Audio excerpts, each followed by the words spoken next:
We are back. Okay? Somebody say, hey man, that was actually good. Can you keep doing it? Because they didn't go to church. And they're like, we'll just listen to your stuff. I'm not saying don't go to church. Go there. I'm just doing this out of being bored, out of wanting to talk to people. Anyways, I just got back from Uganda not too long ago. While I was in Uganda, I did something very funny. There was a girl I really liked growing up. What? I met somebody I knew way back when, and I say, "Where is Eve at?" He said, "Well, you got Facebook. You can look people up on Facebook, on Instagram, on Snapchat, on everything out there." And so we looked her up on Facebook. Growing up, she was everything. I wanted.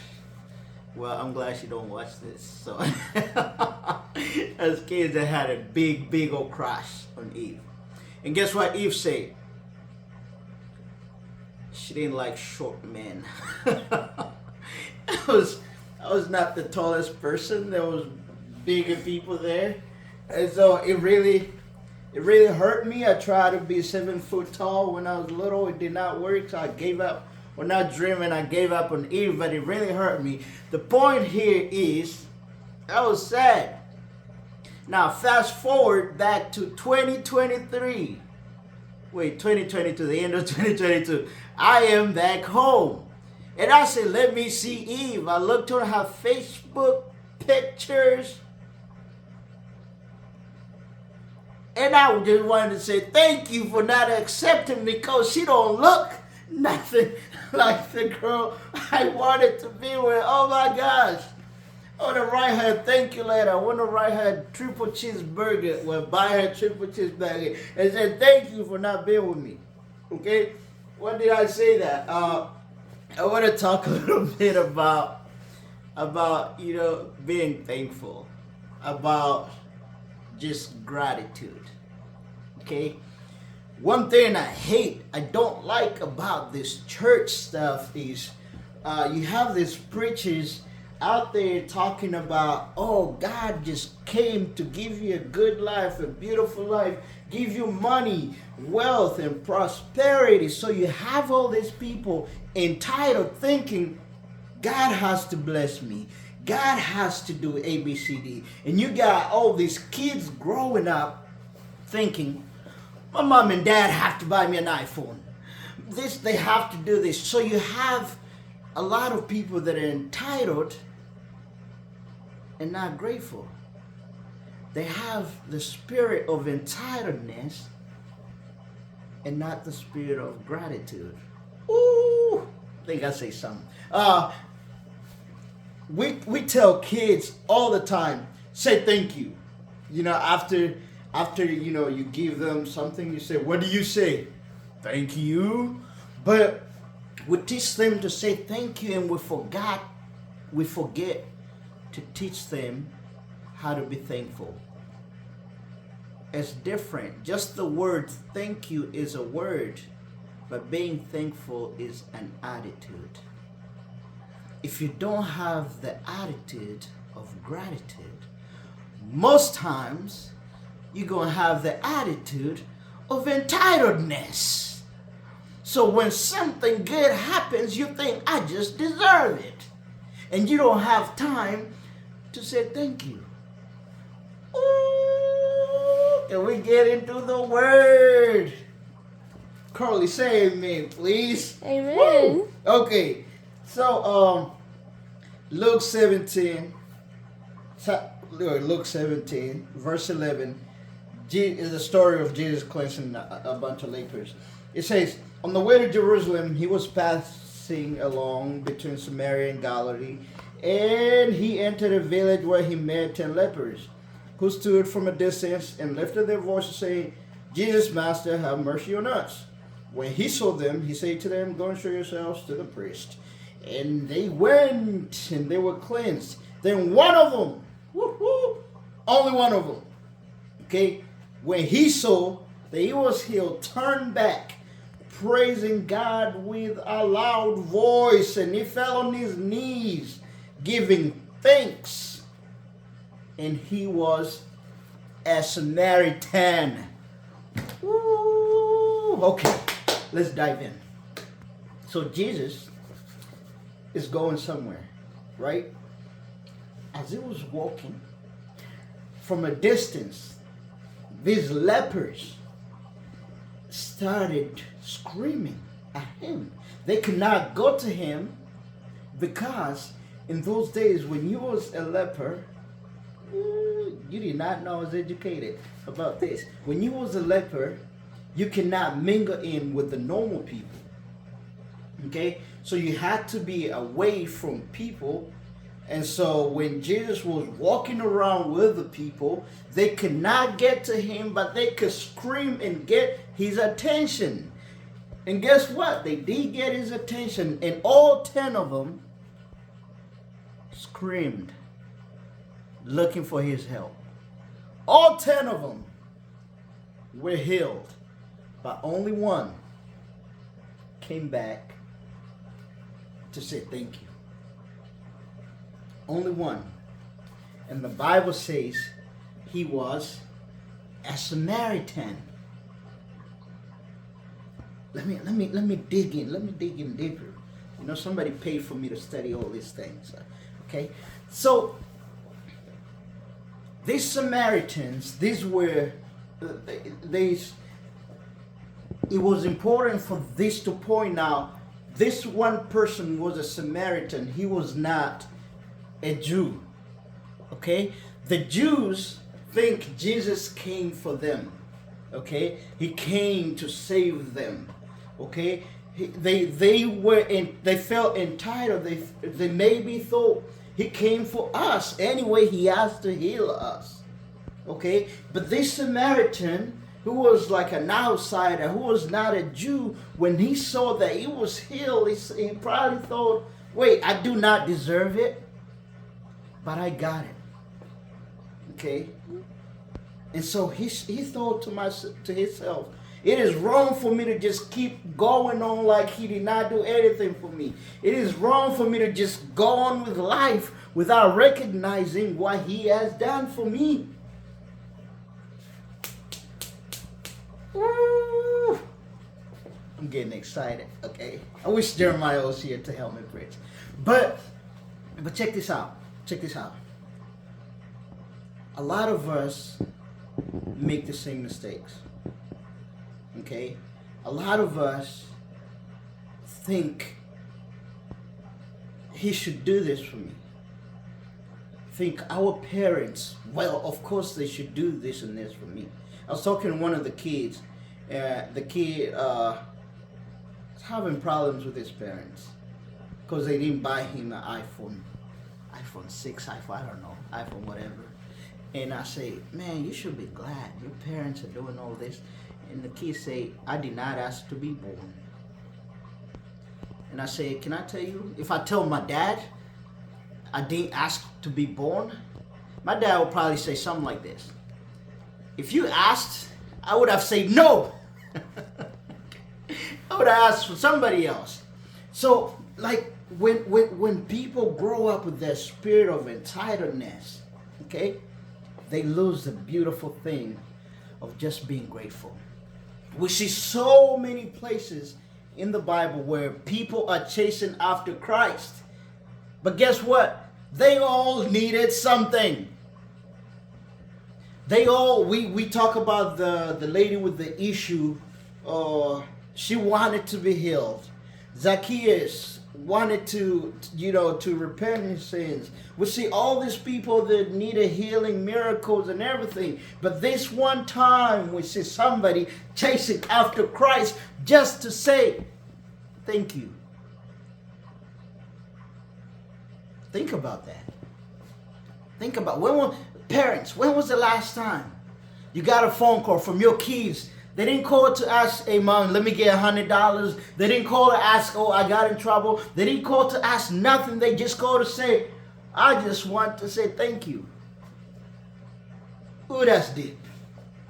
When was the last time somebody somebody came up to you just not to say, oh, help me, or gossip or nothing. They just wanted to say, thank you for the relationship we have. Thank you for the things you have done for me. This Samaritan chased after Christ just to say thank you. How many times we have 7 days a week? Ask yourself, how many minutes do I take apart every day just to be thankful? Okay? Now, ask yourself, how many hours do I put apart just to complain? Ooh.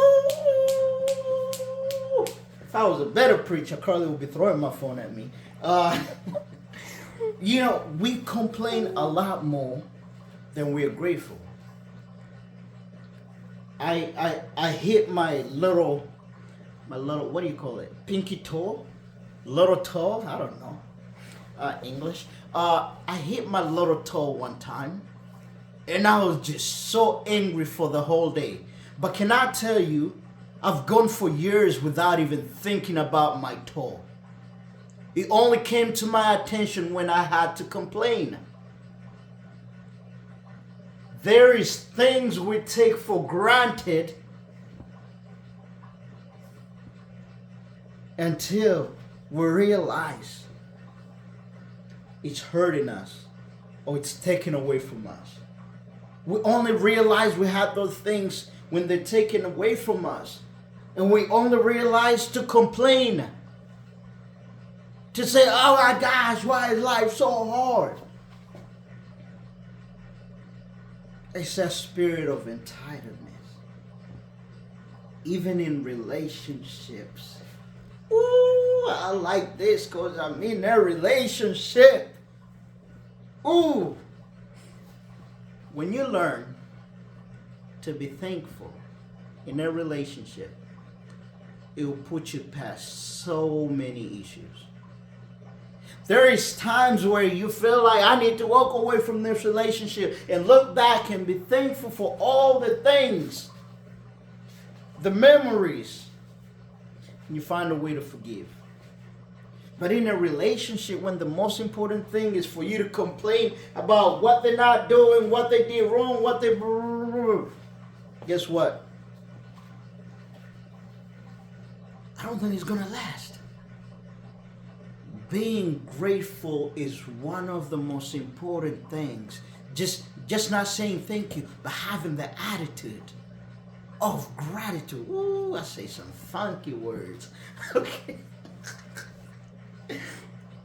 It's important to note that this Samaritan, okay, it's in the Bible. Look at it.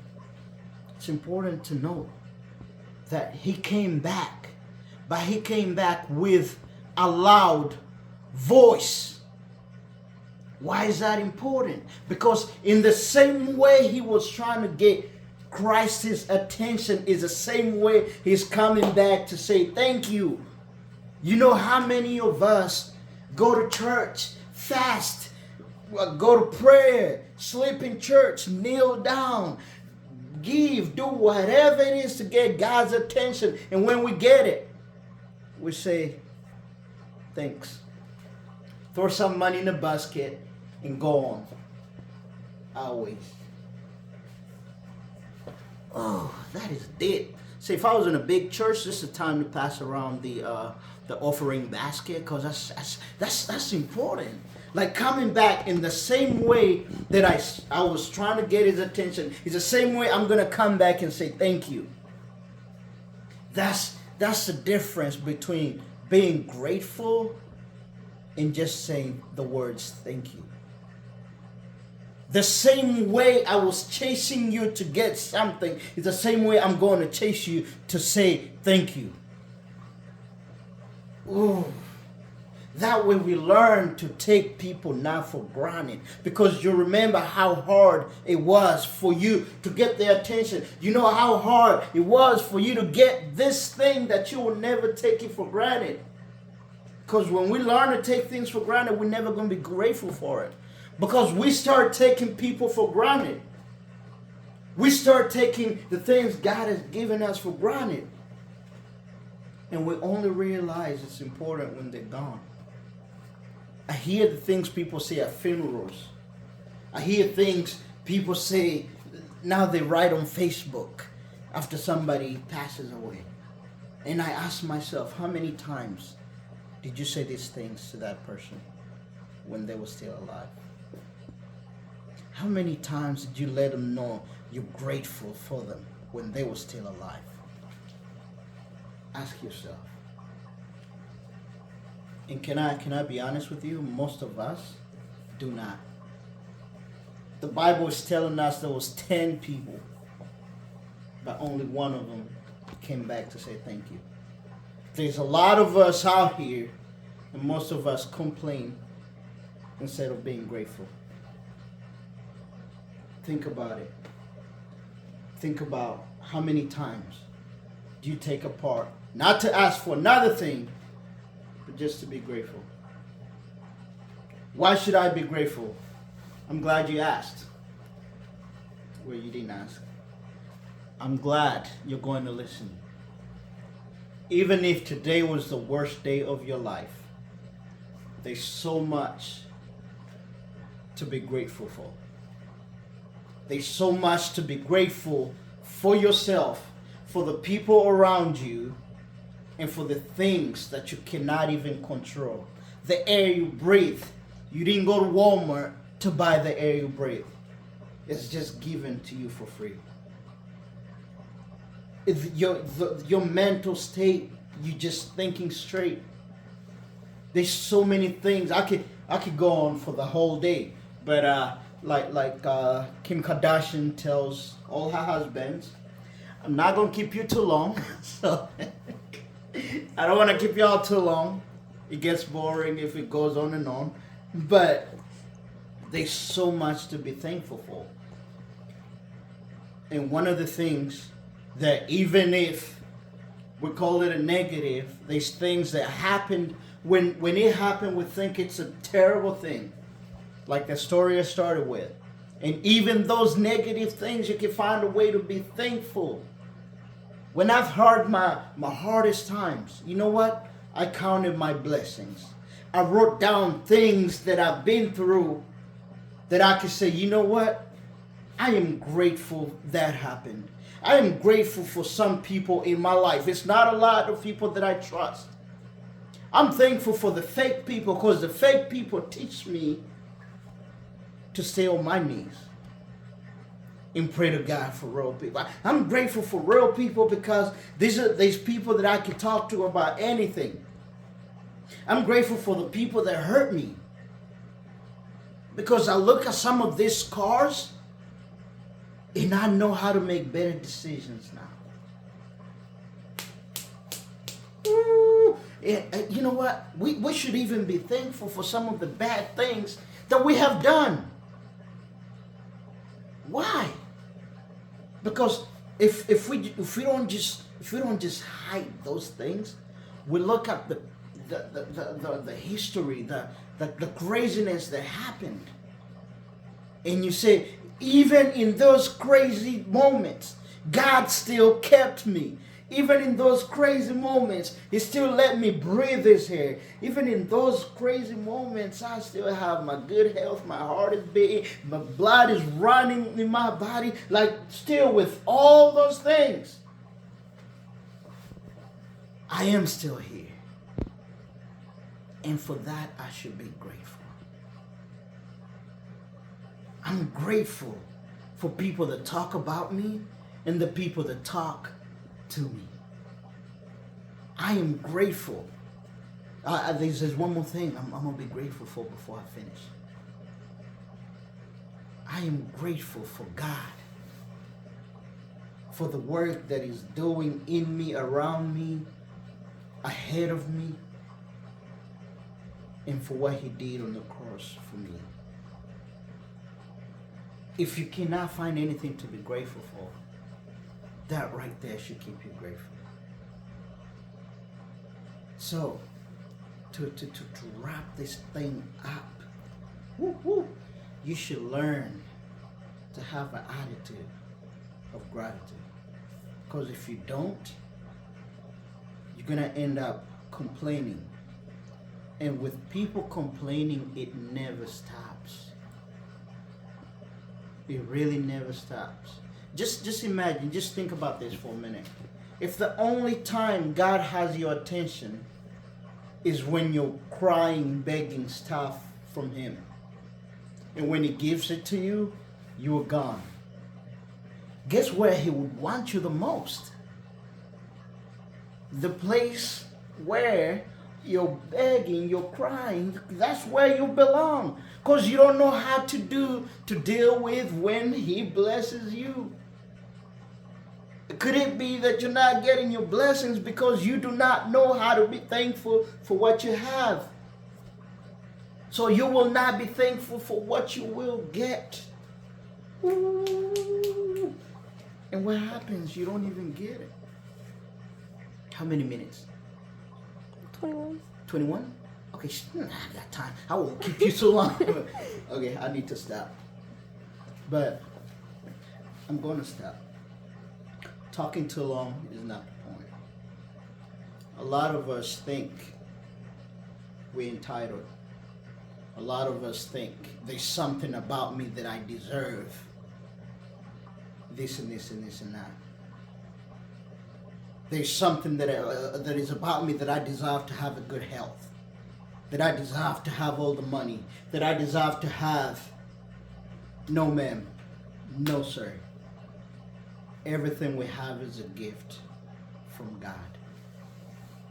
And we need to learn to be grateful for them. Your mom, your dad might not be the best perfect parents, but they're your parents. And you need to be grateful for that. You need to be thankful for that. Some of them might be bad influence. I'm not saying, hey, go be buddies and let them drag you down. But just that attitude of gratitude. You might have some fake friends, some real friends. But the fake friends should push you to be more grateful for the real ones you have. People might have betrayed you. People might have used you. People might have lied on you, left you alone. But that should push you to be more grateful to one person that will never leave you nor forsake you. His name is Jesus Christ. Woo! Curly thought I was going to say her name. That was messed up. When bad things happen, instead of complaining about them, how about we be thankful those bad things were not happening for the last 100 years that you've lived? Yeah, I'm talking to you old people. If you have some gray hair, regardless of what color you dyed it today, you know there's so much in your past to be thankful for. When COVID-19 happened, the world complained. But what if the world just thanked God that COVID-19, we've not been dealing with it for the last 20 years? Think about that. So today, you choose to complain or you choose to be grateful. Today you decide to write down, count your blessings, and measure. Do I deserve to complain or do I deserve to be grateful? And if you're still complaining, take a trip to Africa. Take a trip to Philippines. Take a trip to Thailand. And look how some of these people live their lives. What poverty has done. What sickness has done. What death every day. The pain that you see in people's eyes. And then you look at your life and tell me you are not grateful. Or just turn on the news, CNN. Stop watching the Kardashians. Watch what is happening in the real life and ask yourself, do I still need to be complaining? Or should I be grateful for my life? I'll let you decide. God bless.